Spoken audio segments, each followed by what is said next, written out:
There are places that feel disconnected from the frantic noise of the modern world. They exist on their own terms, following rhythms set by the sun and the tides. Pangasinan, Luzon, Philippines. You find such a place. It's not on most maps. You won't find it in glossy travel brochures. This is a village called Balagan, a small community woven from water and woven from time. From above, Balagan looks like a living tapestry. The green patches of rice paddies are stitched together by the silver threads of rivers and irrigation canals. The squares of fish ponds shimmering under the tropical sun, creating a mosaic of blue and green. 400 years ago, this land was different. Wilder. A stretch of fertile land where the river met the sea, offering a dual bounty to anyone brave enough to claim it. The first settlers were likely small groups, families driven by the search for a better life. They would have arrived by boat, their eyes searching for a place to anchor their hopes and build a future from scratch. Fishing was not just a livelihood. It was a science, an art, and a spiritual practice. They learned the secret habits of the fish that swam these waters, the migratory patterns of the milkfish, or bangus. They developed ingenious methods to catch them. Intricate bamboo traps, salambah, set up in the main channels. Every catch was a gift from the river, a reaffirmation of their choice to settle here. Boats were carved from single logs, and nets were woven from natural fibers, a painstaking process that could take weeks. While the river provided the daily protein, the land offered the staple of life, rice. The fertile floodplains flanking the Agno River were a natural gift, their soil enriched year after year by silt deposited during the rainy season. The first farmers of Balagan saw this potential. They began the back-breaking work of clearing the land. The carabao was the farmer's most valuable partner, strong, patient, and perfectly adapted to the wet, muddy conditions. Then came the planting, a delicate and hopeful task, often done by the women of the village, who moved in synchronized lines across the flooded fields. Finally, the harvest, celebration and relief as the community reaped golden grain. Shared struggles forged powerful bonds. Neighbors were not just people who lived nearby. They were essential partners in survival. The river was the village square. Storytelling around the evening fire was not just entertainment, it was education. A father would teach his son how to read the weather in the clouds and the currents in the river. This was the birth of Balagan. It grew organically from the soil and the water, nurtured by the shared work, shared stories, and shared lives of the people who had put down their roots here.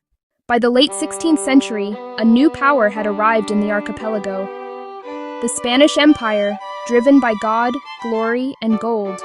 The primary agents of this change were the missionaries. Augustinian friars, Dominican friars, armed with the cross, and a fervent desire to convert souls. They established missions in larger coastal settlements first, like Lingayen and Binmali, which would become the administrative and religious centers of the region. The Spanish strategy was one of reducción, a policy of resettlement. This was a radical disruption to the traditional way of life. While the cross was the face of colonization, the sword was its shadow. Tributes were demanded, local leaders were subjugated, and resistance was often met with force. The construction of a church like the one in Binmali was a monumental undertaking. It required decades of forced labor or polo y servicios. These churches were the center of the new universe the Spanish were creating. The town literally grew around them. Alongside the church came the school, or escuela. The friars were the first teachers. Education was primarily religious. People from Balagan traveled to Binmali for market day, to attend mass on feast days, or to handle official matters at the municipio. The new Catholic faith did not entirely erase the old animist beliefs.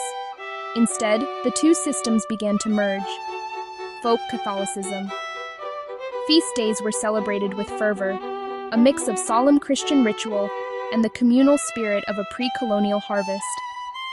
Spanish left an indelible mark on the Pangasinan dialect. Words for numbers, days of the week, household items were absorbed. By the late 19th century, a new power was rising across the Pacific. Winds of change were coming again. Following the Spanish-American War, the Philippines was ceded to the United States. The Americans arrived differently, not only as conquerors, not only as missionaries, but as engineers, teachers, administrators. Public education became their most powerful tool. Unlike Spanish friars focused on elite religious instruction, Americans aimed for widespread, secular schooling for all. In simple classrooms, children of fishermen, children of farmers, learned about George Washington, Abraham Lincoln. The American period was an age of engineering. New roads were built. Steel bridges replaced bamboo crossings. In the realm of fishing, systematic aquaculture was refined. The construction of fish ponds, or punongs, became organized and commercial. The American promise was violently interrupted. In December 1941, the Pacific War exploded. The Japanese occupation brought fear, scarcity, and a new, harsh form of colonial rule. Many men from the region, including those from Balagan, joined the guerrilla resistance, melting into the mountains and swamps. In January 1945, it was the site of one of the largest amphibious landings of the war as American forces returned to liberate Luzon. While this marked the beginning of the end of the occupation, it also brought immense destruction. In the aftermath of the war, the spirit of Bayanihan, that deep-rooted tradition of communal cooperation, was more critical than ever. New structures were practical, modest. These houses became monuments to survival. The schools reopened, children born after the war filled the classrooms, hungry for the education their parents were denied. Into the later 20th century, Balagan carried these lessons, navigating modern complexities while holding fast to the river's timeless rhythms. The Balagan of today wakes up much as it always has. Before the sun cracks the horizon, there is movement. The first sounds are not cars or alarms, but the crowing of roosters and the soft splash of paddles. The laughter of children getting ready for school, their bright uniforms a splash of color against the green landscape. The rhythmic chop of a knife from an outdoor kitchen as a mother prepares the morning meal, often rice and the fried, dried fish known as daying. The morning market is the village's nerve center. Here, the bounty of the water and the land is laid bare. If you look at Balagan today, you see a landscape sculpted by aquaculture. This is the heart of the local economy. Harvest time is an intense, coordinated effort. A team of workers moves through the pond, their movements practiced and efficient, corralling thousands of fish into a corner, and loaded onto trucks destined for Metro Manila and other provinces. The fishermen are no longer just feeding their families, they are feeding the nation, and loaded onto trucks destined for Metro Manila and other provinces. The fishermen are no longer just feeding their families, they are feeding the nation. To walk through Balagan today is to witness a community in transition. The architecture tells the story. Often funded by remittances from family abroad, overseas Filipino workers, or OFWs. Lifelines for families, daily video calls with loved ones in Dubai or Hong Kong. For the youth, windows to global culture, trends, and ideas. But this pushes many young people to migrate to the cities, leaving an aging population to tend the land. Despite that pull, community life remains strong. The basketball court is the new plaza. For a community whose entire existence is woven around water, the greatest threat now comes from the water itself. Climate change is not an abstract concept in Balagan, it is a lived reality. The rainy season now brings typhoons of unprecedented strength. Homes are inundated, possessions are ruined, the village is cut off from the outside world. The carefully managed fish ponds are breached, the valuable stock of Bangus washed away, representing a catastrophic financial loss. In the face of every challenge, the community finds a way to respond, not as individuals, but as one.